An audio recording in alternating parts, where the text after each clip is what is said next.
E bom, e estamos aqui já na reta final para terminar aqui este tratamento do tema da divindade de Jesus nos 3 evangelhos sinóticos, não é? Se ele se afirmou ou não é? Se Jesus se afirmou ou não é? E queríamos aqui dedicar agora algum tempo a estas várias passagens em que Jesus fala de si próprio como o Filho do Homem. E no fundo vamos também ver, Gonçalo, à luz deste contexto judaico, não é? Sempre guiados aqui pela obra do Brant Peter, vamos ver como estes olhos judaicos nos permitem colocar-nos na pele de um judeu desta época, na Palestina, do primeiro século, e ouvir estas palavras de Jesus como blasfemas. Muitos judeus acharam que quando Jesus dizia de si próprio que ele era o Filho do Homem, acharam que isto era uma blasfémia. E Jesus é acusado de blasfémia precisamente por se afirmar como Filho de Deus, quando ele se intitula como o Filho do Homem. E vamos aqui focar em concreto numa passagem muito importante, que Jesus está perante o sumo sacerdote, e esta passagem está nos 3 sinóticos, está em Mateus, Marcos e Lucas, e vamos aqui escolher um deles e vamos ler, porque as passagens são bastante parecidas. Vamos ler aqui, Gonçalo, o que é que tu achas? Lemos aqui São Mateus, talvez? Eu diria Mateus, sim, parece-me ser bom. Mas Jesus continuava calado. O sumo sacerdote disse-lhe: intimo-te, pelo Deus vivo, que nos digas se és o Messias, o Filho de Deus. Portanto, bastante solene aqui a pergunta do sumo sacerdote. Sim, a linguagem do sumo sacerdote. Jesus respondeu-lhe: tu disseste, e eu digo-vos, vereis um dia o Filho do Homem sentado à direita do Todo-Poderoso e vindo sobre as nuvens do céu. Então o sumo sacerdote rasgou as vestes, dizendo: blasfemou. Que necessidade temos ainda de testemunhas? Acabais de ouvir a blasfémia. Que vos parece? Eles responderam: é réu de morte. Bom, não é? Verdade, eu acho... Temos aqui Mateus, não é? No capítulo 26, 63 a 66, não é? Sim, sim. E para já, assim, eu acho, sem nós irmos ao contexto de porque é que o sumo sacerdote olhou para isto e disse que ele blasfemou e rasgou as vestes, sem nós irmos a esse contexto, acho que a primeira coisa que se nota aqui é que o sumo sacerdote, que em princípio teria mais que estudos e mais que saberia do contexto da época, não é? Ele percebeu exatamente o que Jesus estava a dizer, não é? Ele até disse: que necessidade ainda temos de testemunhas? Rasgou as vestes e disse isto. Portanto, rasgou as vestes num ato solene, não é? De cólera, de indignação, não é? Perante aquilo que ele via como um pecado gravíssimo, aquilo que ele interpretou como um pecado gravíssimo, não é? Que necessidade ainda temos de testemunhas? E os outros concordaram. Os outros disseram: é réu de morte, não é? Portanto, as pessoas que lá estavam e que tinham o contexto e que tinham os estudos, conheciam as escrituras, claramente interpretaram isto como ele fazer-se passar por Deus, não é? Sim. E agora vamos pegar aqui um bocadinho no Brant Peter e vamos ver porque é que eles interpretariam isto desta forma, com base no contexto da época. Mas para mim a própria passagem já é autocontida, não é? Portanto, quem lá está e sabe do assunto percebe o que Cristo está a dizer e é por isso que o condenam à morte. Não é? É isso mesmo. Portanto, na verdade, às vezes há um bocado esta ideia, Gonçalo, eu já ouvi muitas vezes esta ideia de que Jesus foi morto por ser um agitador político, por ser alguém que causava distúrbios sociais e que os romanos queriam matar Jesus para voltar a ter paz social. Não é bem assim. Ou para querer paz e dizer que merecemos todos justiça e não sei o quê. Assim, uma visão, lá está, também às vezes vem um bocadinho de certos movimentos políticos, não é? Mas a verdade é que nós olhamos para aqui, olhamos para a evidência histórica do julgamento de Cristo e não foi esse o motivo, não é? O motivo foi a blasfémia, não é? Sim. E embora ele depois tenha sido apresentado aos romanos como um agitador, porque os judeus não o podiam condenar à morte legalmente, não é? Porque estavam sob domínio romano e os romanos é que tinham, no fundo, a tutela das sentenças de morte, tinham que ser os romanos a executar, não é? E para os romanos executarem, eles disseram que ele era um agitador, não é? Venderam como agitador, mas o motivo pelo qual eles o foram entregar aos romanos foi este, está aqui descrito, não é?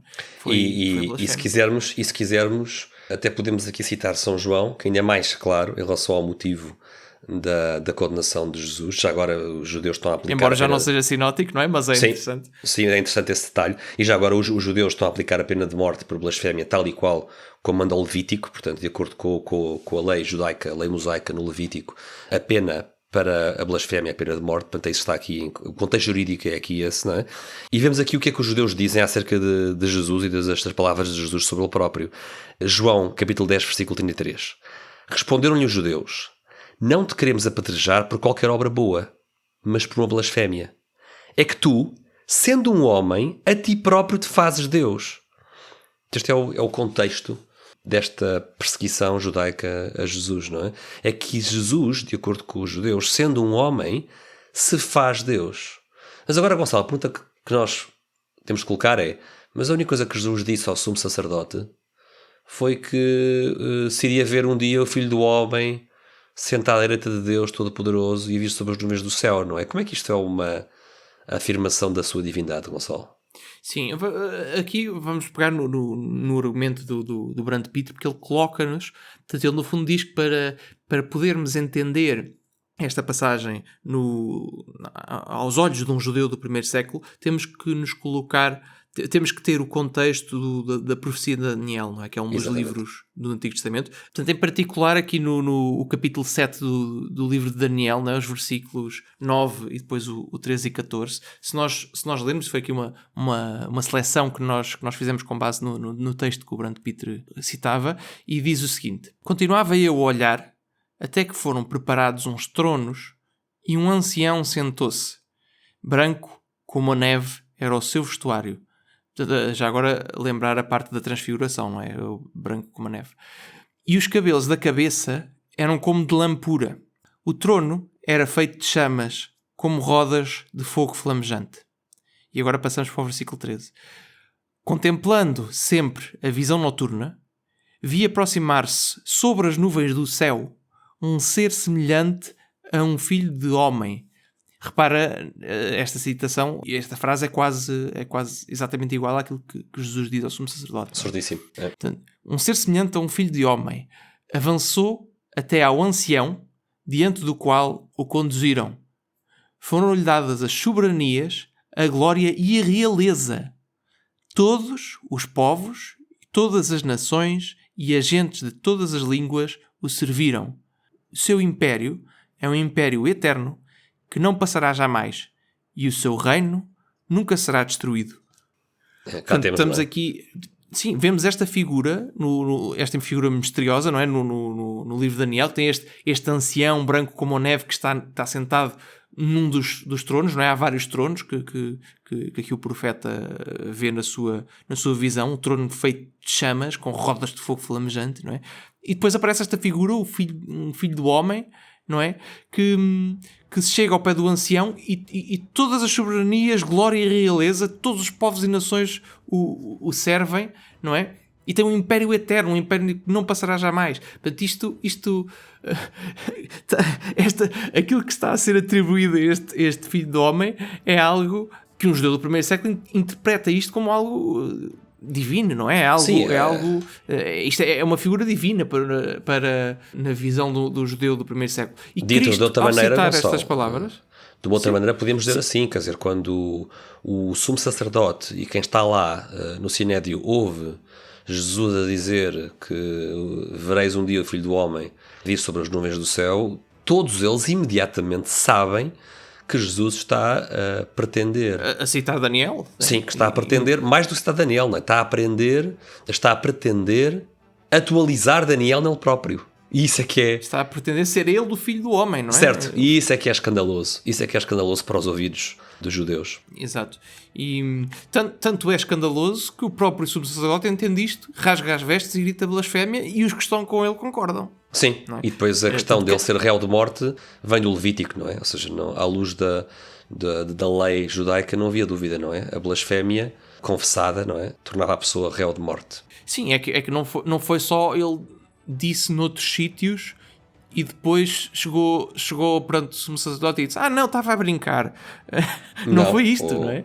Eu não quis dizer isso, não, pelo contrário, é completamente assumido. Sim, não era bem isso que eu estava a dizer, vocês estão-me a interpretar mal. Não foi isso que ele disse. Portanto, ele chega perante o sumo sacerdote e redobra, como se diz, está um bocado uma expressão inglesa, não é? O double down. Portanto, ele chega perante o sumo sacerdote e ainda insiste mais no ponto, não é? Um bocadinho como na questão da Eucaristia no capítulo 6 do Evangelho de São João, mas não iremos aí agora, não é?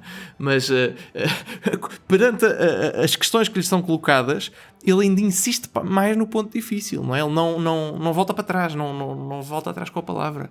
E que é absolutamente extraordinário e depois tem as consequências que tem, não é? Olá a todos, esperemos que tenham gostado do excerto desta nossa conversa. Se quiserem ver o episódio completo, temos o link na descrição. E se gostam deste conteúdo, não se esqueçam de subscrever, pôr gosto e partilhar. Obrigado e até à próxima.